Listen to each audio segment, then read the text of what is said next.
In the 4th century BC, there lived a philosopher who was not like the other philosophers. He was a homeless psycho who would walk into your house, insult you, lecture you on how you're living life wrong, then ask for a piece of fish as payment for this enlightening wisdom, before walking outside and taking a literal piss on the politician who just happened to be walking by. This man was Diogenes, the founder of Cynic Philosophy. And despite the fact that he was a real public nuisance, everyone loved him. Well, maybe not the people who he insulted, but he's on all these coins and statues, so somebody was clearly a fan. Diogenes is a very strange character, and he can be hard to wrap your head around, so first I'm going to give you a bunch of anecdotes about him so you can get his general vibe. I should note that our historical sources on Diogenes are not that great, and a lot of the stories about him may be embellished or completely made up, but they do all converge to paint a picture of what Diogenes must have been like. Once he was at a fancy dinner party at a rich man's house. It was a really fancy place with gold and paintings everywhere. At some point, Diogenes cleared his throat and needed to spit somewhere, so he spit in the face of the host. The host was understandably a bit mad and asked Diogenes why he did this. Diogenes responded, "You've spent all this effort making your house look pristine and fancy, but you haven't spent any time on self-improvement, so you were the only thing worth spitting on." At another dinner, some people tossed bones at him, treating him like he was a dog, so he said, "Oh, you want me to be a dog? No problem," then pulled down his pants and peed on them. One day he called for people to gather around him, then he started attacking them with his staff, saying, "It was people who I called for, not trash." He used to walk through the city with a lamp in the middle of the day, and when people asked what he was doing, he'd say he was looking for an honest man. When his city was about to be attacked, everyone around him started to panic and run around aimlessly, so Diogenes began pushing a barrel up and down a hill. When people asked why he was doing something so pointless, he said he was just trying to make himself as useful as everyone else. When people laughed at him for walking backwards in town, he told them, "Aren't you ashamed to laugh at me for walking backwards when you've been walking in the wrong direction for your whole life?" When Plato was trying to come up with a simple definition for humans, he defined man as a featherless biped. Everyone was like, "Wow, Plato's such a genius, that makes perfect sense." Then Diogenes plucked a chicken, walked into one of Plato's lectures, and threw the chicken down, saying, "Behold, Plato's man. Is this your man, Plato?"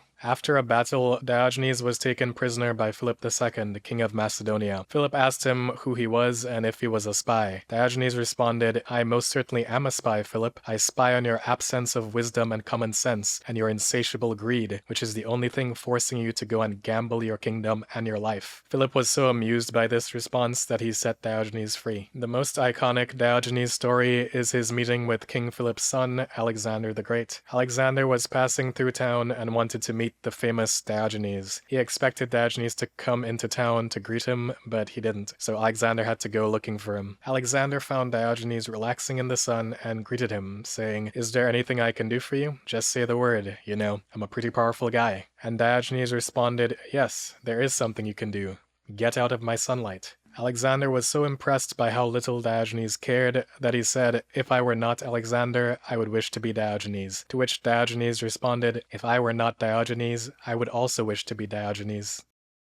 With all of those anecdotes, you should have a rough idea of how Diogenes lived his life, but what is Cynic philosophy actually about, and how did Diogenes become Diogenes? Let's start with the last question. How did Diogenes become everyone's favorite homeless philosopher? Well, he actually started off as the opposite of a homeless philosopher. He was the son of a rich banker, born in the Greek city of Sinope. He had a pretty privileged upbringing and lived the good life, but apparently it wasn't good enough because he and his father felt the need to make counterfeit money to get even richer. This was a serious crime, and when they were caught, Diogenes ran away, forced to live in exile. According to one version of this story, what really happened was that Diogenes went to the Oracle of Delphi to ask what he should do with his life, and the Oracle told him that he should deface the currency. He thought this meant he should debase the value of money by counterfeiting, and that's why he did it. After his exile, he reflected and realized that the Oracle didn't mean to literally deface the currency. What they meant was to question and break down the prevailing social conventions,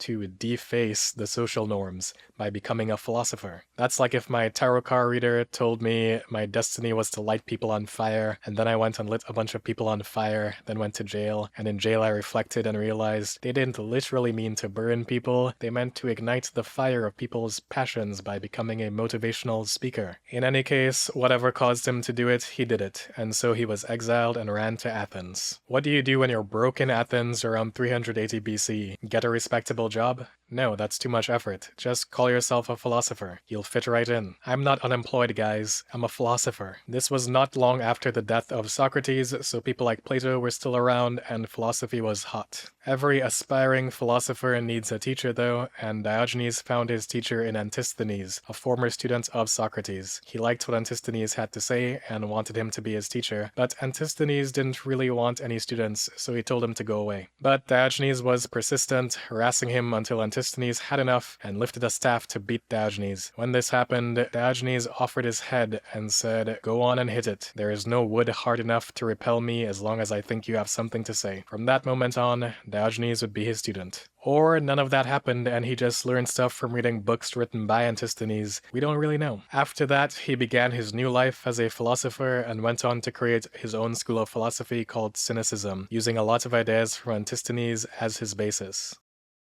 So what is Cynic philosophy really about? One of the most fundamental ideas in Cynicism is that we should live in accordance with nature. Diogenes divided living beings into a hierarchy with 3 levels, based on their level of self-sufficiency. Humans are at the bottom, animals are in the middle, and the gods are at the top. Completely self-sufficient because they have no needs. Gods need nothing, animals need some things but not much, and humans need the most to be satisfied. Humans have strayed from nature with our endless desires, and that's what we need to fix. It is characteristic of the gods to need nothing, and of godlike men to need very little. It's hard for humans to be like the gods, but we can at least aspire to be like the animals. Animals live naturally, while humans follow harmful, artificial social customs. Animals have less anxiety, less troubles, and more general happiness than humans. They're just living their life. Look at this dog. Do you think he has an existential crisis every week, or is he just going with the flow? Diogenes wants us to return to monkey, or in his case, return to dog. Diogenes was given the nickname the dog by his haters, and he decided to just roll with it. Like, yeah, I am the dog. Someone got angry on his behalf, but he told them, "You too should call me Dog. Diogenes is merely my nickname. I am indeed a dog, but one of noble breed who watches over his friends." That's actually where the name Cynicism comes from. The word cynic comes from the Greek word for dog. Antisthenes, the one who influenced Diogenes the most, was nicknamed Candid Dog. Dogs are honest, and they don't hide their emotions. They live a simple life and satisfy their natural urges without shame. When he was talking about being dog-like, he made sure to distinguish that he was a special kind of dog, though. Other dogs bite their enemies, whereas I bite my friends in order to save them.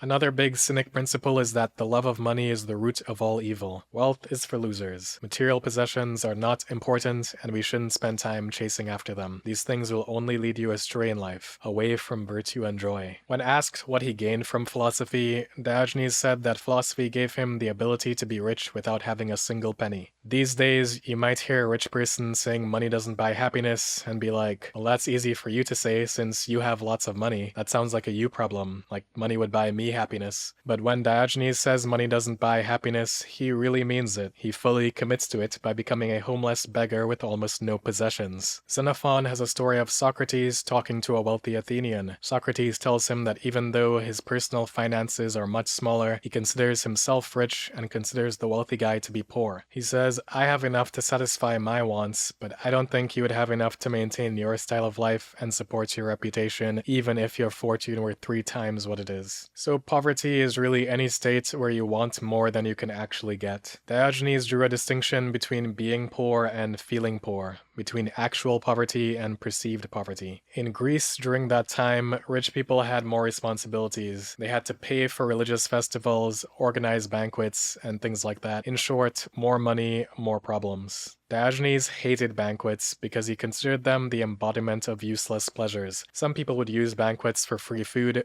but Diogenes did not. To him, they were a sign of luxury and excess, though he still attended some of them to spread philosophical ideas. Cynicism values independence and self-sufficiency. The things you own end up owning you, so the less possessions you have, the better. Minimalism is the key to a good life. Diogenes lived a very simple life. He was homeless, and he made his living as a beggar. There's a story of a young man who burned through all his inherited wealth and now had to live off of olives, bread, and water. cheap food, just like Diogenes. Diogenes told him that if he had been intelligent enough to eat like this in the first place, then he wouldn't be forced to do it by necessity. Diogenes himself had few possessions, which became the Cynic uniform: a cloak, a walking stick, and a bag for storing food. The cloak would fold on itself in winter to provide some warmth. It would be used as covering when sleeping in winter and as a mattress in summer. He used to own a bowl, but one day he saw a child drinking water with just their hands, and decided if the child could live without a bowl, then he could too. He realized he was being too materialistic, saying, "A child has beaten me in plainness of living." Just like striving for material possessions to make you happy serves no purpose and creates more problems, social status is also worthless. Everyone is obsessed with social status, but it has no real value.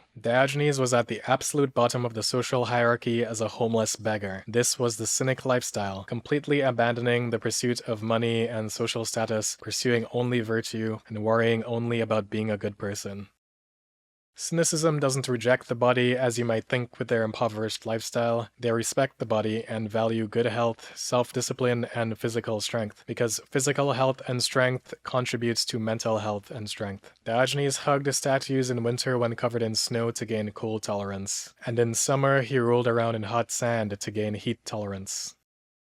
Diogenes was a free speech absolutist. He thought free speech was the most wonderful thing in the world. He would always speak his mind, insult people, and attack people. He went out of his way to offend people with his speech. Once he greeted a lyre player who wasn't very good by saying, "Hello, rooster." When the lyre player asked why he was calling him rooster, Diogenes replied, "Because when you sing, you make everyone get up." And of course, there's the story of his talking to Alexander that we've already covered, where he speaks to the most powerful man in the world with zero respect. The last Cynic idea I want to talk about is cosmopolitanism. After leaving his home in exile, Diogenes traveled around a lot, and when people asked him where he was from, he would say, "I am a citizen of the world." He said, "The only true commonwealth is that which is commensurate with the universe." The idea of separate nations or city-states is an artificial social construct. Just like all the other pointless social norms, those aren't real. We are all citizens of the world. So what was his lifestyle like as a philosopher? Cynic philosophy promotes minimalism and abandonment of the pursuit of wealth and social status, so Diogenes lived his life as a homeless beggar. He slept wherever he could, most famously living in a big clay jar. It's like the old school version of living in a cardboard box. The iconic image of Diogenes is him chilling in his clay jar. Other philosophers were dignified members of society that gave proper lectures, but Diogenes was a street philosopher. He did his philosophy on the streets, in the gym, the bats, the barbershop, the tavern, wherever he could find people. Once he walked into a tavern and Demosthenes, a famous public speaker, was there. When Demosthenes saw him, he ran away to the back of the tavern to try to avoid receiving a classic Diogenes roast. But Diogenes saw him and said, "You're even more trapped now." And he wouldn't come up to you asking nice, friendly questions. He would always have witty insults ready for his next target. He made his living from begging, but technically he didn't consider it begging, because he was charging people money in exchange for the service of providing philosophical wisdom. People asked him to teach their children, and he had many students. Unlike sophists who would teach anyone who paid them money, Diogenes chose his students based on tests of character. One example was when he handed someone a small salted fish and told them to follow him, but the guy threw away the fish and ran off. The implication was that walking around in public with food like that made you look like a beggar or a servant, so most people wouldn't want to do it. Being a broke beggar was part of the Cynic lifestyle, so if you weren't willing to look like a beggar, you weren't going to make it. When he wasn't doing his own teaching, he loved to go troll other philosophers by interrupting their lectures. He once walked into a lecture of Anaximenes and started waving around a fish, both to distract everyone and to make fun of how much Anaximenes loved food. Plato described Diogenes as Socrates gone mad. Socrates also did street philosophy and approached people directly, but Socrates was still a well-adjusted member of society with a house and wife and kids. Diogenes hated Plato. He thought he was hypocritical, a philosopher of words, not of deeds. As you can see, Diogenes really lived his philosophy. He was a walking embodiment of his beliefs. That's what philosophy meant to him, while Plato was just a normie who couldn't stop yapping. Given his method of doing philosophy, since his main job was pissing people off, sometimes those people got angry enough to attack him. He responded to one attack by writing the names of all the attackers on a tablet, and walking around town with it until everyone hated those people. Yes, Diogenes invented cancel culture. Another time, some guy punched him, and the next day he put on some boxing gloves and taught the guy a lesson. In general, though, the people of Athens loved him. When some kid broke his big jar that he lived in, the government punished the kid and gave Diogenes a new jar using public funds. That's right. Your taxpayer money is going towards funding a home for the crazy, homeless philosopher. Diogenes didn't only stay in Athens, though. He liked to travel around to spread his ideas. On one of his trips, he happened to get kidnapped by pirates. This was a fairly common thing at the time. Pirates would kidnap people, which was one of the primary sources for slave markets. When his friends offered to pay for his freedom, Diogenes told them, "I'm not locked in here with them. They're locked in here with me. Diogenes is the one who knocks." Diogenes knew that no one could really take away his freedom. While he was captive, he never called them master, and even argued with them for not taking proper care of their captives, demanding extra food for everyone. He was the real captain on that ship. The slave auctioneers would ask people what their job was so they could figure out their potential value and selling point as a slave. And when they asked Diogenes, what was your job before you got kidnapped? He said, "I'm a ruler. I govern people." When they took him to the slave market to be sold off, he found a man in the crowd and pointed at him, saying, "Sell me to him. He needs a master." The man's name was Xeniades. Diogenes was hired into his household and told him, "Look, I'm in charge here, so you listen to me now, okay?" Diogenes raised his children, training them up with the principles of Cynic philosophy, and managed the household finances. Diogenes did such a good job with everything that Xeniades said a spirit from heaven had been sent to his home. See, it's not that Diogenes couldn't be a respectable citizen if he wanted to, and when he was tasked with this job, he did it well. But once he was eventually granted his freedom, he went right back to being a homeless psycho.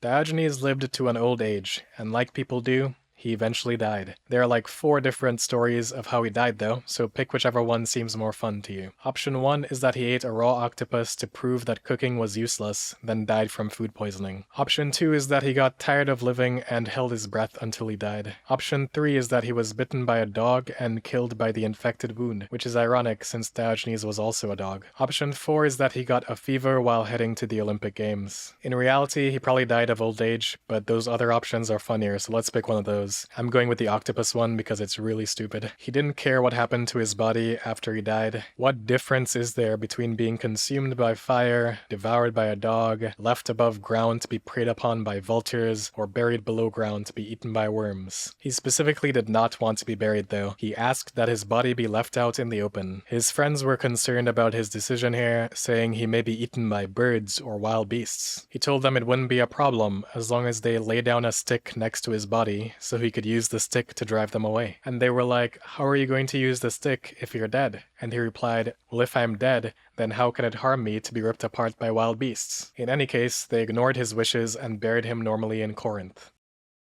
The word cynic has a different meaning today than the original philosophy, and Cynic philosophy is not something we talk about anymore. But there is a really popular philosophy these days called Stoicism. Stoics also believe in cosmopolitanism, living in accordance with nature, and reducing our desires. Stoic philosophy is actually a direct descendant of Cynic philosophy. Diogenes taught Crates, who taught Zeno, who founded Stoicism. The philosophies are certainly not the same, but they have a lot in common. Stoicism is cynicism for normies. The famous Stoic philosopher Epictetus praised cynicism in his lectures. Cynicism is like Stoicism on hardcore mode. It's too hard for most people to follow, so Stoicism is for us normal people. They will both get you to the same destination though. Epictetus has a whole lecture talking about how hard it is to be a cynic and how most people just aren't cut out for it and shouldn't even bother trying. But if you can do it, you're the best of the best when it comes to philosophy and virtue. And you know what? Epictetus is right. I don't want to become homeless and start insulting people. I just want to be a normie. So I'll stick with Stoicism, but I'm sure someone watching this video has it in them to become a true Cynic philosopher. So follow your dreams, believe in yourself. You can do it. Not me though, but you can do it. Despite how annoying Diogenes sounds, he was very beloved and popular even after his death. He appeared on coins, in paintings, and in statues. Love him or hate him, he demands to be remembered. This is the tomb of Diogenes, the wise dog who once with manly spirit endured a life of self-denial, who had one wallet, one cloak, and one staff to accompany his steps, the armor of self-sufficient moderation. Immoderate fools, keep clear of this tomb. Even in Hades, the Sinopian hates all men who lack virtue.